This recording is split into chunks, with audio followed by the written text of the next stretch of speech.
வாழ்க இவ்வையகம் வளத்துடன் வாழ்க வாழ்க. வாழ்க இம்மாநிலம் ஆழ்ந்து வந்து அமைதியாக.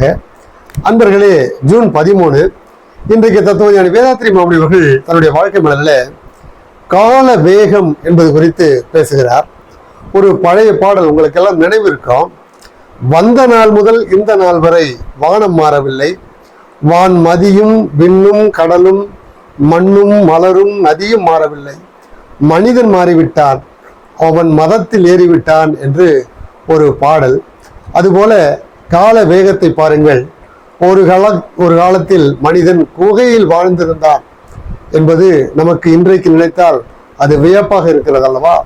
அப்படி குகைகளில் வாழ்ந்து அந்த மனிதன் நதிக்கரைகளில் ஓரத்திலே வேளாண்மையை கற்றுக்கொண்டு ஒரு குடும்பம் அமைத்து சமுதாயம் கண்டு அரசியல் அமைத்து பெருமுன்னேற்றத்தை கண்டுவிட்டான். நேற்று இன்று நாளை என்று காலத்தை பிரித்து பார்க்கிற அறிவு வந்துவிட்டது. மின்சாரம் கண்டுபிடித்தான், இரும்பினை கண்டுபிடித்தான். எல்லா வகையிலும் அவன் முன்னேற்றம் என்பது வேகமாக வந்து கொண்டே இருந்தது. ஆனால் பாருங்கள், அதில் ஒரு திருப்பம் என்னவென்றால், பறவையை கண்டான், விமானம் படைத்தான், எதிரொலியை கண்டான், வானொலியை கண்டான், அமைத்தான் என்பதெல்லாம் இருக்கட்டும். ஆனால் எதனை கண்டான்? இந்த அணு ஆயுதத்தை கண்டுபிடித்தான் என்பதுதான் வேதனைக்குரிய செய்தி என்று தத்துவஞானி வேதாத்ரி மாமுனி அவர்கள் கூறுகிறார்கள். அணு ஆயுதம் என்பது ஒரு நொடியில் பல நூறு பூமிகளை அழிக்கக்கூடிய ஒரு விபரீத விளைவுகளை ஏற்படுத்தக்கூடிய ஒன்று. ஆனால் இன்றைக்கு அணு ஆயுதத்தில் அதனை காட்டி பயமுறுத்துகிற அளவிற்கு எல்லா நாடுகளும் முன்னெடுக்கின்றன.